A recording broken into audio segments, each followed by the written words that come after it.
So, do you want to learn how you can have happy customers with drop shipping? I know that it seems quite impossible with the long shipping times, especially during a pandemic. But I made a video, I think about 7 or 8, actually maybe longer than that, probably about a year ago, where I broke down how exactly you can have happy customers with drop shipping. And I think it's a very important subject. At the time, nobody really cared. I think the video got like 500 views, didn't really do that good, but I wanted to put it out there for clients and students. They could watch it to improve their feedback scores and get just better customer quality in general. But obviously at the time, nobody cared. But since then, the video has gotten about 4,000 views. So I'm gonna go ahead and remake that video, plus add on a couple extra things. So I have my slides right here in front of me. You can basically see that it's just called Happy Customers, Improve Your Facebook Page Feedback Score. Now, if you don't know, once you hit a certain amount of sales, I don't know the exact number because Facebook has changed it a lot in the past year, Facebook will start to interview your customers and basically ask them, how's the shipping time, how's the customer service? And one thing that I really want to get across is I'm not a customer service expert, right? I'm a marketer, and so are you, right? Like most of you are not going to be customer service people, so you have to understand this. If you have terrible customer service, people are going to find out and you're not going to make as much money. Basically, what we need to do is look at these. I think there's like 5 different things that you can implement right now. If you have a winner, if you don't have a winner, you can implement these things to give your customers a better experience overall. And like I said, I'm not a customer service guy, but I know a few things just from experience of growing people's stores. And I wanted to share them here with you today. Honestly, nobody talks about these, right? Like there's a couple things that people do talk about, but there's a couple things that I do that nobody else does, and it's really unique to me, and I've never seen anybody doing it before. So I'm gonna show the slides right now. This is for the editor, by the way. I'm showing the Happy Customers front page. I'm gonna flip to the next slide right now. All right, so number 1 is sending monthly or weekly, depending on how many sales you're making, thank you letters. If you have messenger bots, phone numbers, email lists, this really helps. It makes the customer feel like you're active, you're thinking about them, whatever. They know it's an automated email, but it's better than having nothing. And hopefully you can see on my screen that it just says thank you for being our customer. It means a lot. We want to make sure that you have the best experience possible. If you have any issues, reply to this email. It just gives them a way to reach out. I mean, even though it seems kind of dumb, because your email's on your website, some people just feel like they have, maybe they can't find your website again, so you want to keep reminding them that you're there, you're active, you're good as a customer. So number 2, and I have some pictures here to show you what I recommend, and this is one of the things that a lot of people do talk about, but it is kind of important. You don't need it, but it'll help a little bit down the line, and this is having a tracking page on your actual website. The app that I recommend is called Tractor Order Tracking. You can find it on here. It's like 10 bucks a month. It's got a free trial, not that that really matters, but essentially what it does, I'll flip to the next slide to show you kind of what the actual website will look like. What they get brought to a page where they can input their tracking number, and it pulls up this nice little kind of step-by-step thing where it says ordered, order ready, shipped, out for delivery, and delivered, so they can see where in the process their package is. This is really helpful because if you get a lot of emails, which you probably will, like where's my tracking or where's my order, yada yada, you can just have your customer service BA send them the link to this page and they can just input their tracking, and you can even send them their tracking number with that as well to make it easier. The third thing that you can do to have happier customers is click the like button and subscribe. I'm sorry, I had to. I saw Graham Stephan mixes liking and subscribing in with his stuff. So yeah, I mean, it's a proven fact that 90% of customers will respect you more and get a better experience if you're liked and subscribed to Noah Brewer on YouTube. That's not really a proven fact. We'll move on. Okay, so number 4. This one is one of those things that is really unique to me, and you will probably not really hear many people talking about this because it was kind of an idea that I had, like a campfire idea where we were just chilling one night trying to think of better ways to, increase our feedback scores. And this by far, like let's say you're scaling a product and you get a negative feedback score, or you're trying to get a really good feedback score so you don't get penalized by Facebook, this is the most effective way to improve your feedback score. Just this one thing right here. The only negative side to it is it takes time. Like, let's say you have a 1.5 feedback score today. If you implement this, it'll go up, but it might take a month or two. So this is kind of more a long-term approach, but you can also start this ad from the beginning, right? Like right when you find the winner, you can start doing this, and it could actually prevent you ever getting a penalty again. So I'm gonna run through this pretty quickly. You can see all the details on the screen, so I'm not gonna go super in depth, but basically you're gonna retarget your purchasers, which you can make a purchase 30-day audience in your custom audiences. Again, not gonna show how to do that. You can find it on plenty of YouTube videos out there. What you're gonna wanna do is optimize for reach. So you're not trying to get clicks, you're not trying to get conversions, obviously, because this is just a thank you ad. So just optimize for reach, and then set your frequency, your reach frequency, to 2 times every 7 days.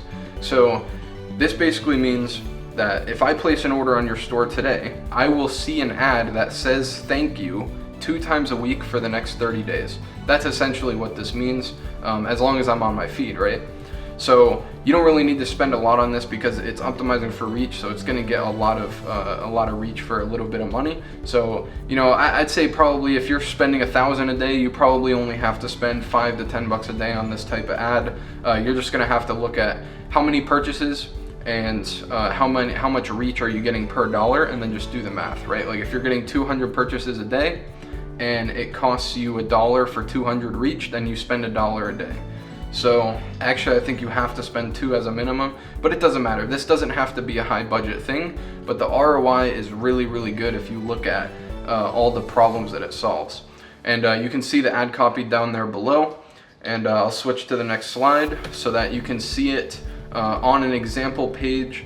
So people are just scrolling through their feed and they just come across this, and it's a really nice letter, right? Like imagine you buy something from a company and you're just scrolling through your feed and you see this, right? Like, and it would say sponsored on the top here, so they know that it's a paid ad, and they basically see that as a company, you're paying your own money to say thank you to them, right? Like in a way that nobody really does. So this is just an example on a throwaway page that I have, but you know, it just says, we want to thank you for doing business with us.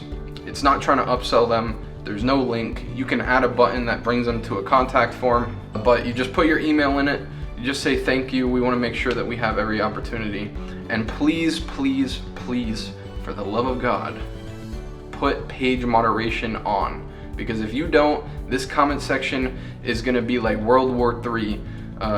Because, you know, all the pissed off customers are going to be commenting, and other pissed off customers are going to see it. And it's just going to be a giant civil war against you. So make sure that you set up your page moderation, because yeah, it could turn into a war zone pretty quickly. But this is very, very, very smart. If you want to start it from the beginning, your 10,000 IQ.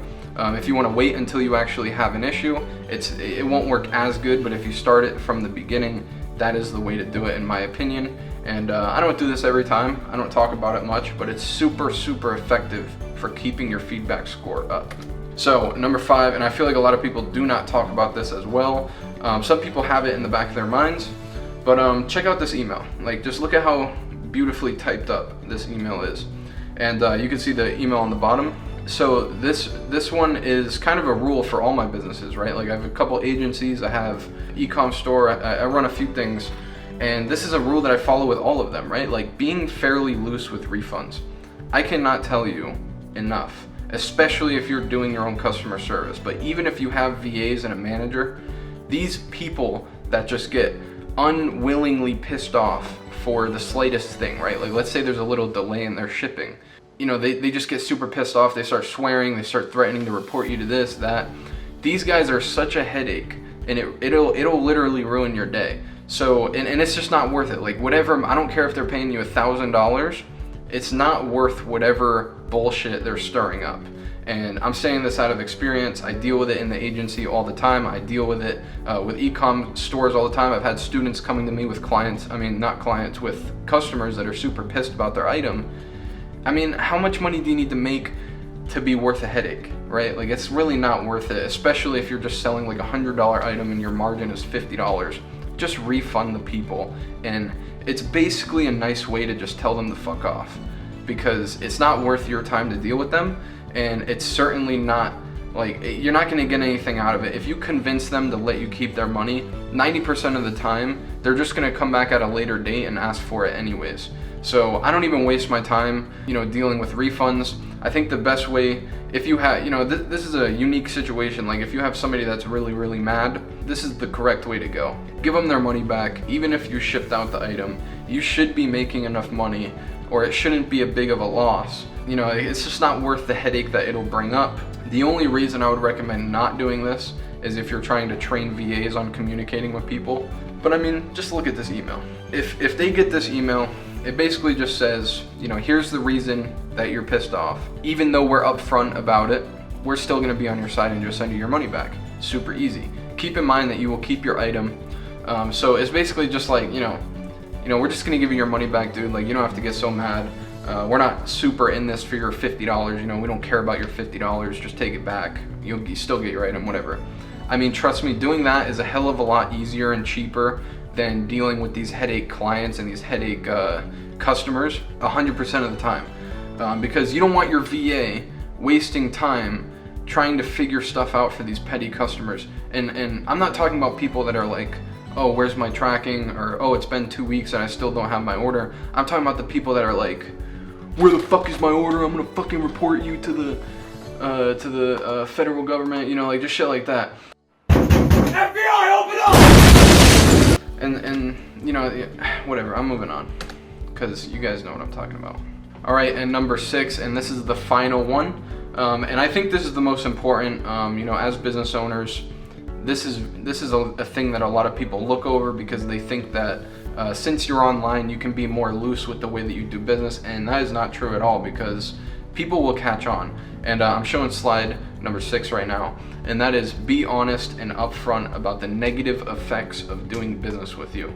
I hate it when people, or not people, but businesses act like there's nothing negative to their business. And yes, there are companies out there where everything is perfect. Like, I mean, not really. There's always something that's not that good. And if you're not upfront about these issues, people are gonna come back down the road and it's gonna bite you in the ass 100% of the time. And this is what I mean. If you have 30-day shipping, like if you're shipping from AliExpress, it's pretty much gonna be 30 days all the time, even if you're doing e-packet. So say that you have 30-day shipping. Like, don't put fast shipping on your homepage and think that you're fooling anybody, because that's the problem, is you are fooling people. But when it takes longer than 7 days, they're gonna reach out and be like one of those keyboard warriors that you're gonna have to refund anyways. Just be honest, and no, you don't have to put 60-day shipping right below the add to cart button. It can be in your terms and conditions. But the people that care will actually go and look for this stuff, and when they see that you're being honest and you're not trying to make it sound better than it is, then they actually respect that, and they might rather buy from you than somebody who says fast shipping, because it's easier to say fast shipping than it is to be more specific. And especially like I don't know how to explain this, but we're in a new age with business. Negative honesty almost has a better effect on people than positive lies. And I do this in my own personal brand. I do this in both my agencies. I do this in almost every situation. Negative honesty is always better than positive lies. And it's not that honesty always has to be negative, but when you do say like, hey, you can buy this product from us, but it might take 30 days to arrive. Sometimes, we've seen it in as little as 5 days, but it could take up to 30 days. People will respect that a lot more than saying you're guaranteed you're having to have your item in 5 days. Like that's just kind of the day that we're in. That's my opinion, at least. I mean, some people might agree with that or disagree, and it's not to be negative, and it's not, if you only have 5-day shipping, that you're a positive lie, because that could be your truth. But I just want you to have the mindset of being honest, because I mean, it'll just help you remain ethical. I mean, any business situation, you want to remain ethical and honest. That's period. Making your customer service easier, right? Like, let's say you have a customer reach out to you and you said fast shipping on your site and it was really 30-day shipping. Now you have somebody reaching out to you like, why is it, it's been 7 days, where the fuck's my order, yada yada yada. You're screwed, right? Like, what are you gonna say? You lied to them, and you know that you lied to them, and you can't really do anything about it. You just have to go ahead and refund them. But if you say, 30-day shipping time in your terms and conditions, you can say like, yes, sorry, stuff like this happens. We're actually very honest about it in our legal pages, which you agreed to when you bought. It just comes off way better, and it makes it a hell of a lot easier for the customer service people to deal with customers. And also, it's always good when a customer has an issue that you've already handled. Like shipping times, right? Like if you haven't handled it at all, they're gonna come at you pissed off. But if you can show them like, hey, we've dealt with this before, we have this proof here that we were honest about this up front. Sorry, it's inconvenient. We know that 30-day shipping is not primal, but that's that's how we work, and we were honest with you about it. They're gonna respect you a hell of a lot more. Sure, some people might still be pissed off, but that's just how it is sometimes. So that's pretty much it for this video. I hope that you got a lot of value out of it. I know that a lot of people don't talk about this stuff, and probably because this type of content doesn't go viral. Like the stuff that goes viral is like how I made $10 million in 5 days with Facebook ads. That's the stuff that people like to see, but this is the stuff that's actually gonna help you, especially once you find a winner, if you ever run into some feedback issues. But that's it for this video. Leave a like and subscribe, as I showed in slide number 3, I believe. Yeah, slide number 3, like and subscribe. So, alright, that's it for this video. I'm out. Peace.